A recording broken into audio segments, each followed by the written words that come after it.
This is The Stories of Us, a podcast from Emmett Ministries where we talk about how an extraordinary God uses ordinary saints. Welcome to our first episode of The Stories of Us, where we talk about how an extraordinary God uses ordinary saints. Today I'm joined by one of my closest friends, Alex Stein. Alex, thanks for coming on today. Yeah, thanks for having me. Excited to get to talk to you. Yeah, and so our premise for this show is to introduce disciples of Christ to individuals who are just living their lives as faithful Christians wherever they're at. And I think that oftentimes we can make the Christian life too complex, right? It's got to look this way, and if your spiritual walk doesn't look this way, you may not be growing. And there's some truths of like you should have some normative things going on in your life, but life is different for everybody. Some people have really busy lives. Some people have a very normal life. You would be someone. You and your wife would be a couple who I would put in the category of a very chaotic life. And so, why don't you tell us a little bit about who you are? And what you're currently doing, and maybe before you get there, how'd you come to faith, and what's all that look like in your life? Yeah, so currently I'm playing professional basketball in Poland. I have a wife and a baby with me as well, and we travel quite a bit from country to country every year, and could be in new countries every single season as well. So chaotic is the best way to describe it, I'd say. But I became a Christian my freshman year of college. I was raised in the church. My family raised me in the church, the Lutheran church. But I didn't really come to a full understanding of the gospel until my freshman year. And it was through the campus outreach ministry that one of my really good friends, now he shared the gospel with me, and just really challenged me to think about my faith and what I truly believed. And up until that point in college, I would have said I was a Christian. I would have said the right things, the right answers to questions. But I remember him just asking me if I would be confident that I'm going to heaven. And I just remember when he asked me that question, I didn't feel any confidence. So he challenged me with some of that stuff, and I really started to investigate what I believed, and just came to the conclusion that Jesus is Lord, and he saved me my freshman year. And so I guess that was 5 or 6 years ago. Yeah. So I've been a Christian for a while now. Yeah, and so we're peers, right? So you came to faith a little bit before me, and in college, and you were pretty fundamental in just seeing how you lived out your faith. And I always tell people, I just remember Alex being one of those guys who just loved me despite where I was at, and I think you modeled that well. But I'm assuming that wasn't something that just happened. I'm sure you saw that happen. Yeah. And so, what role, a new Christian, you didn't just go out and live life on your own. Like, what role did discipleship then begin to play in your life as a part of that? Yeah, I mean, discipleship was huge, especially just in my spiritual growth. I mean, I think, when you hear discipleship, you hear life on life with others. I know that's a really common phrase, but I mean, just to see other believers living their life the way that they were living their life, following the Lord obediently, and to see where I was before Christ, and I wasn't living how these Christians were living. I mean, it gave me the realization that I wasn't a Christian. But after becoming a Christian, I think just having people walk alongside of me and really teach me how to study the Bible, teach me how to pray, and just have discipleship was huge, and to have friends that all really desired the same thing, to really to know God more intimately. I think that was huge, because I mean if you're left to yourself, I mean, it's likely that you're not going to see growth in your spiritual life. Yeah, it would be really stagnant to just stay the same and not have any influence from others. One of the things we talk about, we're fourfold disciples of Christ, disciples of saints, disciples of sources, and disciples of the culture, and learning about the culture and where we're at. And, in the U.S., it doesn't take much for me to learn about where a cultural moment's at. I can hop on Instagram, and most of my feed is related to the cultural moment here. I could just pull up the Washington Post, or I could pull up the New York Times or whatever, and I'm going to get an idea of the culture and where we're at.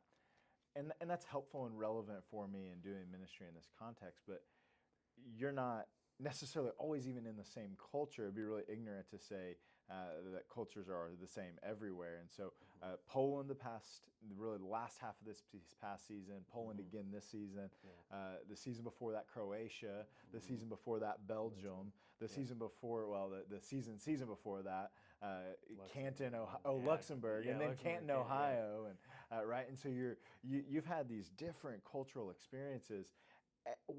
What's it like to be a Christian who just is looking to serve the Lord and love the Lord our God with all our heart, soul, and mind, but having all of these different influences culturally going on around you? Yeah, I mean, it's difficult. I mean, I think when obviously you see the culture here in the U.S. nowadays, and celebrate sin and evil, but I think, yeah, in Europe, I mean, the culture is going to be a little bit different in every single country that you travel to. But like in Croatia, very Catholic, very devout Catholic, had teammates that were very devout. Poland, very Catholic as well. But yeah, I mean, it's just a whole different experience, and to be in places where others don't speak English it's definitely very challenging. But I think just in those places, it's just trying to remain steadfast and faithful to the Lord even through those circumstances. And I mean, I think we talked about it a little bit, but I think it starts with your personal disciplines, and just daily, and how important those things are. Because yeah, I mean, when we're traveling to new places, we don't know what the culture is going to be like. Maybe what the I guess you could say spiritual climate of that culture is going to be like. I mean, it's challenging, but I think with that, I think people are very interested in talking about God and very open to talking about God. Because like I said, I mean, very Catholic. But there's definitely some interest in, and just having spiritual type conversations. So, you're on these teams, you're in the locker room. I mean, these guys, right? Your goal is to win games, and you're working towards something together. Was there any opposition to, like, hey, I'm a Christian, like this is? I think when I think about professional sports in particular, I think those cultures could breed a lot of immorality, particularly sexual immorality, right? No, like we're pro athletes, like let's have our lives, and let's have our cake and eat it too. You're a man of God. You're devoted to your wife. You have a daughter at home, and you're saying, I am going to be committed to what the Lord has called me to do. Is there any opposition? Have you ever faced that, maybe in the locker room or just with guys? Yeah, I think more in the U.S. than anywhere else. Really? I think, like you were saying, sexual immorality, I think that's, especially with that, I think you see it more within the U.S., especially in the basketball aspect of things. Whereas overseas in Europe, I don't feel like I experienced as much opposition. I felt more, I felt like it was comfortable to have the conversations just about Jesus with teammates, which was just, I mean, it's definitely different than here in the U.S. I do think there's more opposition, at least compared to where I was in Europe. Yeah, so maybe give us an example of what just a normal conversation with someone about Jesus on a basketball team in whatever country looks like. Yeah, so especially early on in the season, got to talk to a couple guys just about Jesus and how Jesus changed my life and who he is to me. And there were a couple Catholic guys who were very devout Catholic, but I remember just, in practice, I don't know exactly how the conversation started, but I remember just like it ended up we were just talking to each other about what we believed and just trying to. I guess I was trying to explain some of the differences and what we may believe, and ultimately just coming to the conclusion and trying to share with them that like Jesus is our only hope for our salvation. That we can't do any work to save ourselves. It's not Jesus plus our works. But it's by faith in Jesus alone. And so those conversations, they start because somebody asks a question, you ask a question, and you're just doing normal stuff, right? No, you didn't sit down and say, "Hey, I'd really like to share with you. If you have 15 minutes, come over. We'll have coffee." You didn't do any of that, right? You're doing really the point of this podcast. You were being an ordinary saint and being used by an extraordinary God. And you know, whether those people repent and believe or not is outside of your will, right? You are being faithful with the opportunity to be given. And I think that's really the heart of these conversations we're going to have, is that it's in our ordinary ways of life. It's in the mundane, it's in the normal where we end up being used by God. That if we're walking in lowliness, if we're ready to be used, God will use us. And so I think that what you just described is, I'm in basketball practice, and we just have a conversation about what we believe. I had a conversation just last night. Hey, what do you do? And so when really with me, it's easy. When you say, "Oh, I'm a basketball player," they don't immediately assume you're a Christian. But they ask me, and I say, "Oh, I'm a pastor," and they're like, "Oh, so you're a Christian?" And I'm like, yeah. And so then it's like they know we're gonna have the conversation, and I'm gonna tell you about Jesus, and so there's a little bit of a difference there. But for you, it's, you know, you have to be intentional. What is the most important thing about me? Yes, you're a father. Yes, you're a son. Yes, you're a husband. Yes, you're a friend, your brother. But you're a Christian, right? And that's it. Yeah, and I think with that too, I will say it's not easy to have those conversations. Like it isn't, and I can confess and say that, I mean, I can shy away from it at times, from being open and sharing the gospel just straightforwardly like that. And I mean, I want to share the gospel with these guys because I want them to be saved ultimately. But you know, I just think about my own sin, my own pride, and what are they going to think about me? I think, I mean, I feel like a lot of people probably have those same things come through their mind. So it makes it challenging, but it's, I mean, it seems like people are so willing to talk about these things, even though we're feeling this way, that it's just taking that step and asking them what they believe. What do you believe about God? And I think once you take that step in doing that too, it just opens everything up. And it doesn't mean that it becomes easier, but you realize that this is something that's doable. No, that's a good way to describe it. And that's where we want to be. We want to be at a place where we're walking with intimacy with Jesus, and when he calls us to do something, we go, I don't really want to do that. That's not the easiest thing for me to do, but it's doable. I had a young man look at me a few weeks ago, and I asked him to do something. He said, "I don't really want to do that." And I said, I understand that. And he said, "But you asked me to do it, and if you asked me to do it, that means you think I could succeed in it." And I was like, man, I wish I had that perspective when the Lord calls me to do something. Like, he would never put me in a position that wasn't going to lead to there being fruit, whether that was for my own good or even the salvation of others. I think we need to take that perspective more of like, it's not easy, but it's doable. No, I think that's a great perspective with it, because it's definitely not always easy, but like I said, I mean, you take that first step, I think it really opens the door for so much more, and people's willingness to talk about those things. And I guess when thinking about it too, what's the worst that could happen? I guess you could be rejected, which wouldn't be a good feeling. But I mean, as Americans, we're not going to be killed for our faith here, at least here in the U.S.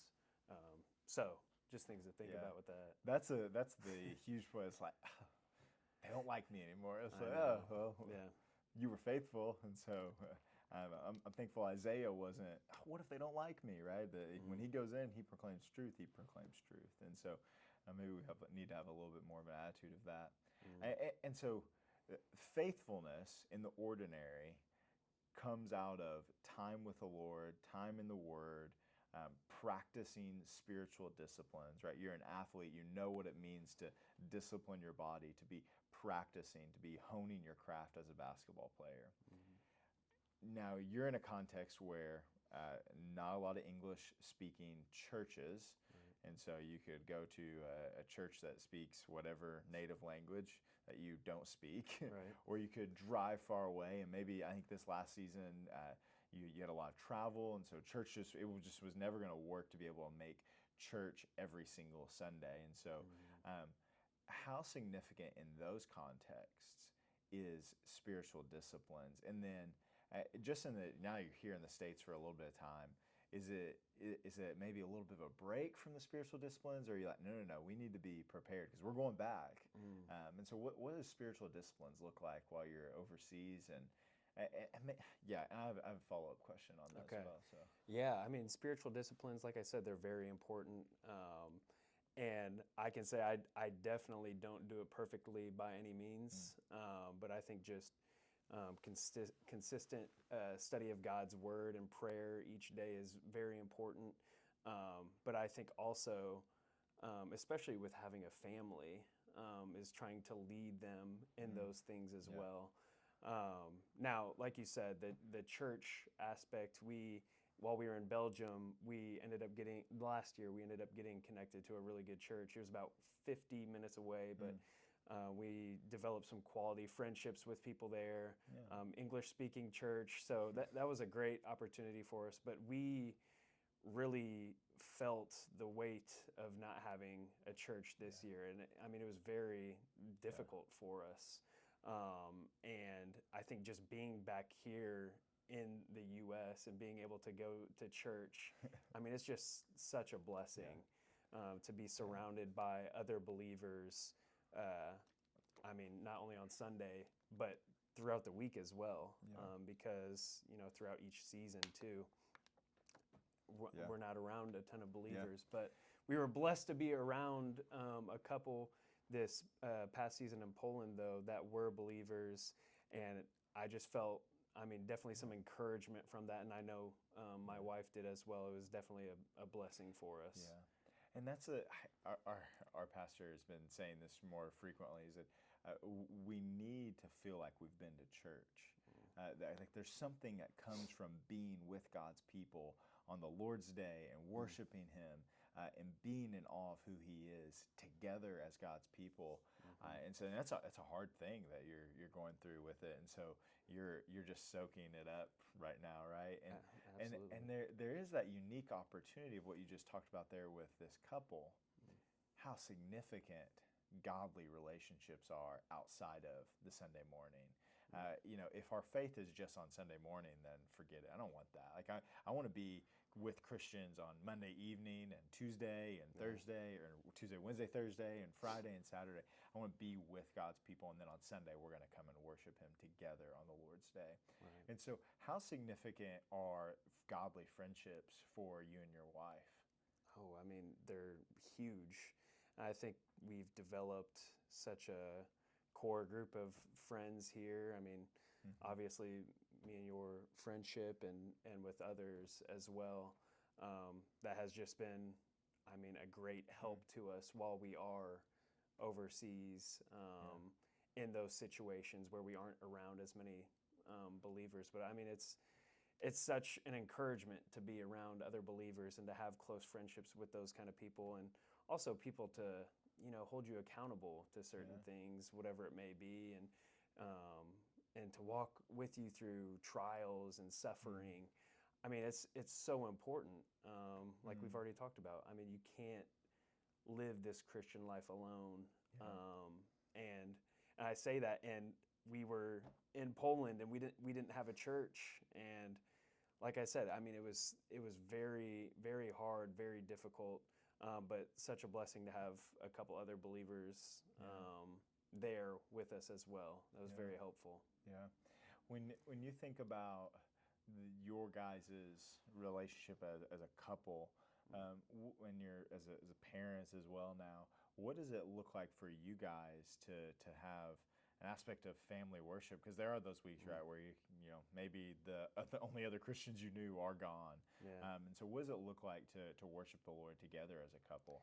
Yeah, I mean, I think definitely when you think about spiritual disciplines, reading the Word together, praying together, and I by no means do this perfectly. I definitely don't. And I say that, I mean, in humility. Like, I know I can definitely improve Yeah. in those areas.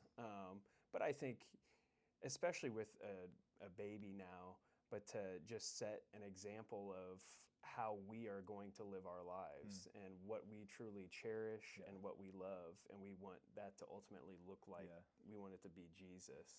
So I think prayer together as a family is huge.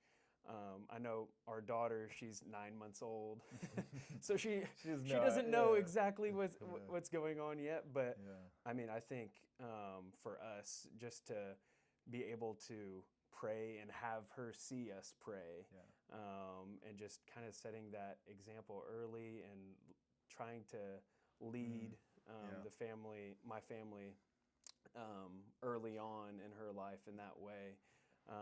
But I mean, I definitely need the grace of God to do it, because it's not like I want to pray and read the Bible with my wife every single day, because it can be hard. It can be challenging at times. But I mean, that's definitely my desire to lead my family that way. Yeah.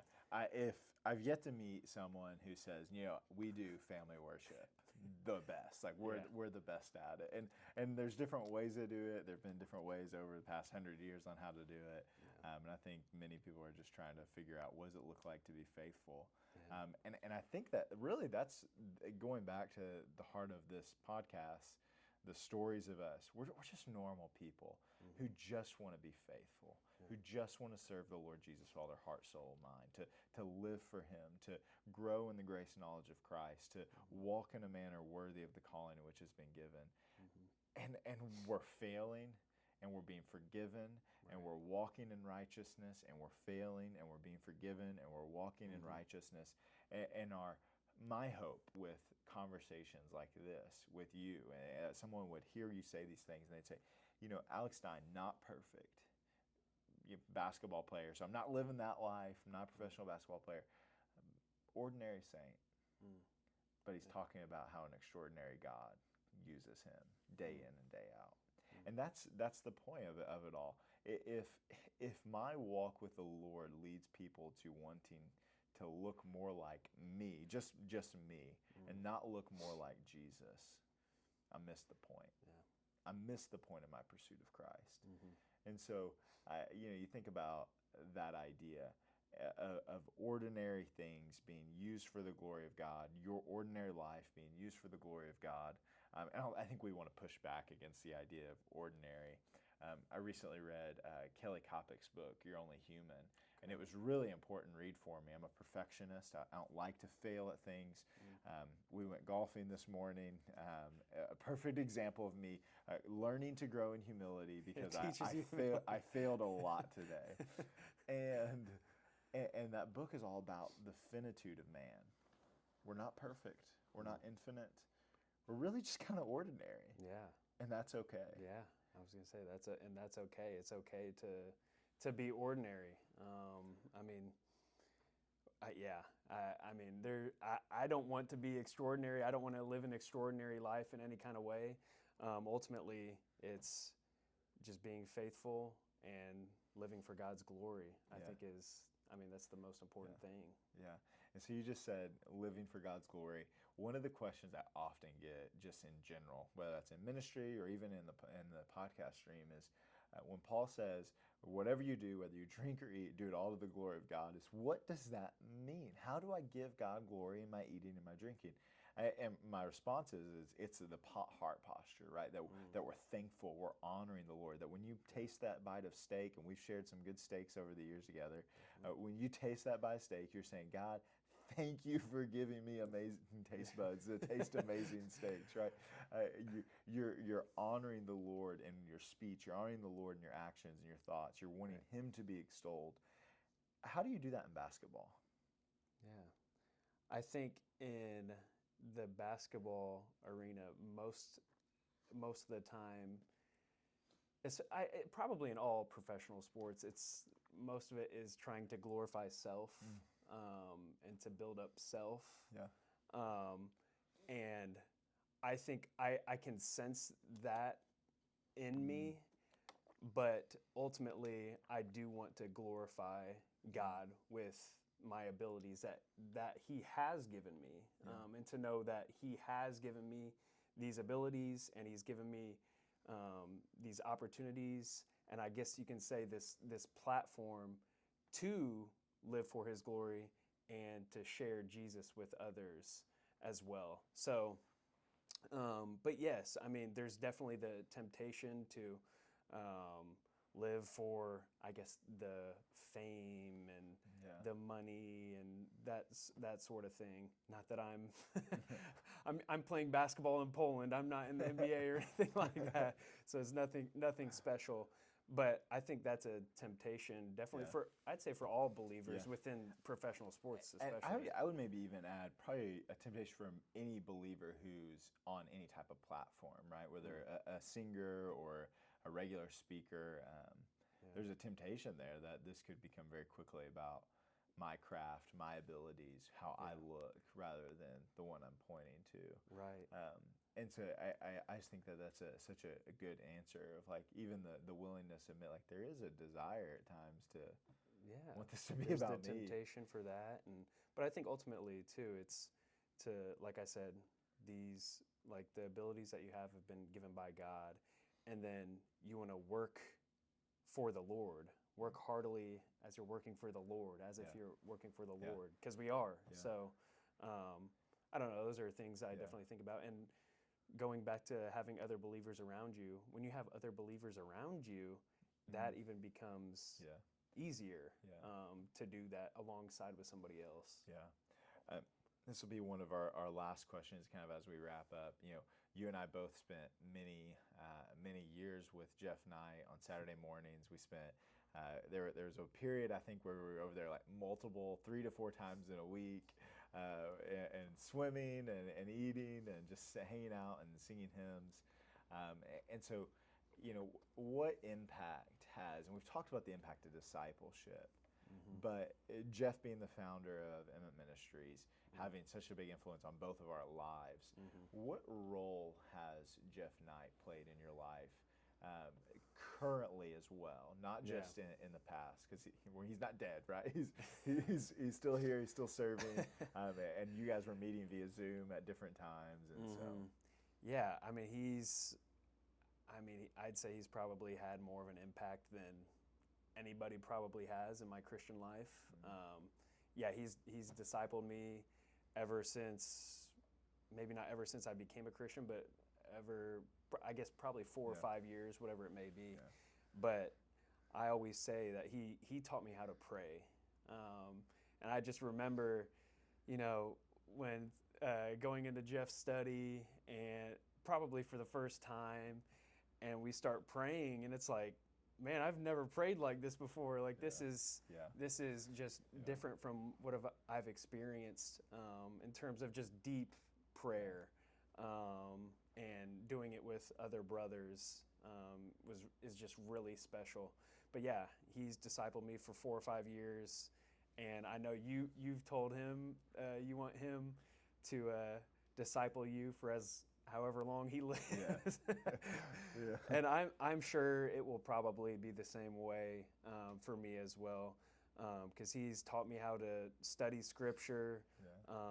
Like we've gone through Romans, we've gone through different books of the Bible, and I've always gone to Saturday morning, but taught me how to study the Bible, pray, and really I feel like he's taught me how to become a man as well. Yeah. I mean, I feel Yeah. like I know for a lot of guys, he's put guys in in tough positions for them in places Yeah. that you may not feel like you belong. And We've been a part of those we've tough been- positions where we've- like, what do we do here? like So, the vice president's here, whatever, and just Yeah. different things like that.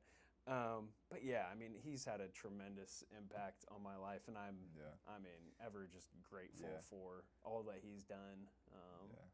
for me. We probably have a long list of like fun lines that Jeff Knight has said over the Oh, years that we goodness. could give. But one of my favorite quotes, and go ahead. The one today, you're like, man, I couldn't remember. It was like you had texted me and cool, I, bro, or something and I like said you said you couldn't do something, and I said no sweat, bro. No and sweat, that's bro. I that's know. a classic That's a classic. classic Jeff Knight reply. But one of the things that and I bet he's been saying this for 20 years, for however long he's been doing Saturday morning studies. I want you to teach you to have a bias for action. And that was a huge part of my maturity as a Christian and as a man, that I would just have a bias for action. Yeah. And he has been, that's a key part of discipleship with Jeff. We often say, and he says this and I say this, a passion for prayer isn't taught, it's caught. Yeah. And what you described there, I go into the study and I pray like I've never prayed before. And you want every prayer session to be like that. Yeah. A passion for prayer is caught, not taught. Yeah. And it's so significant that we understand that, because that just connects all these circles back to discipleship. You want your spiritual life to grow. You want your relationship with Christ to increase, have more intimacy with Jesus. Spend time learning from older saints. Yeah. You want to learn more from older saints. Have a bias for action to go and find them. And so I'm thankful for his life and influence on your life, not just my own, but your life as well. And so many others as well. And so many others. and there are many men and women alike who have been blessed by his ministry and his teaching and leadership. And so before we close out, we're gonna close out with 5 speed questions. And so you don't know these. I think this is just a fun way to maybe get a little bit of insight into you and what it looks like. I think that sometimes Christians can look weird and in the wrong way, not in the like, oh, they're distinct and they're holy, but like we can seem like, oh, far off and not approachable. And I want us to think about Christians as just normal people. We're ordinary people who are living life. And so some of these are Christian-esque, but some of these are also just like, we're living in this world seeking to be faithful. And so, whatever comes to your mind, you don't have to spend a lot of time thinking about these. You can give like a 1-sentence answer to them. Most influential book on your life, and you cannot say the Bible. Holiness, J.C. Ryle, probably. Yep. A Jeff Knight book. I was there when he handed us all the book and said, you should read this. That everybody proceeds to read it. Yeah, everybody proceeded to read it. And so your favorite pastor to listen to, I think it's probably more relevant for you as you're not regularly in a church. And so John Piper. Yeah. Which is funny because I know in the past I didn't listen to him as much, and I would just make some jokes about him, but probably John Piper now. John Piper, and so he's not even really preaching anymore, but I know. He has hundreds of hours available. Hundreds of thousands. Yeah. And so are you working through Romans? No, not right now. No. Well, that was in the past. I did some of that in the past, though, and Jeff told me I need to listen all the way through Romans. All the way through Romans. 9 years of Romans. John Piper preached through Romans for 9 years, and everybody should go listen to the sermons. Unbelievable. It's a rainy day, you got nothing going on, and you got to watch a movie. What are you watching? Oh, goodness. Hoosiers. Hoosiers. It Hoosiers. is. A classic movie. Your favorite memory from the past 6 months? From the past 6 months? Yeah. Beating the number 1 seed in the playoffs as the 8 seed. We were down 2-0 in the series, came back and won 3 in a row against the 1 seed. That's great. That's great. You know, 6 months ago, you came home for a very short period of time and I you did. saw me, but I just Sorry didn't about know that if that would make it. Yeah, so, That was second. if you could eat one meal with anyone in history, you can't name Jesus, Anyone in history? anyone in the history of the world, who would it be with? Oh, goodness. My grandpa. Yeah. That's sweet, short and simple, and that's great. Pretty simple. As we close out here, the stories of us, how an extraordinary God uses ordinary people. What would you say to someone who says, I hear that, Alex, an extraordinary God can use ordinary people? I'm just in deep. I'm not ordinary. I'm below ordinary. I'm not average. I'm below average. What encouragement would you give that weary saint? Yeah. I mean, I would say God doesn't see you that way. And yeah, I mean, you are a saint. You're set apart. You're set apart to be holy, and you're loved. You're loved by God. You're a friend of God. There's no condemnation for you. You're at peace with God. And I know those are easy things to say, and I guess it depends on. I mean, situations are important when thinking about those things, but I think just meditating upon who God says we are in Christ would probably be the most important thing to think about, and if you're feeling that way, because He's called us to so much more, and He loves us. He loves us. Yeah, I hear you say all that, and I'm reminded of in The Lion King when Simba has wandered and he's weary and he's like, I don't want to be king. I don't want to be these things. I just want to be in the wild and eat bugs with my friends. And he goes into the pond, and Mufasa says from the clouds, Simba, remember who you are. And I think that's true. We need to remember who we are. But I think most importantly as Christians, we need to remember whose we are. Very good, yeah. And that is the point of this podcast, that we would be reminded that we are an extraordinary God's people, and He uses the ordinary saint.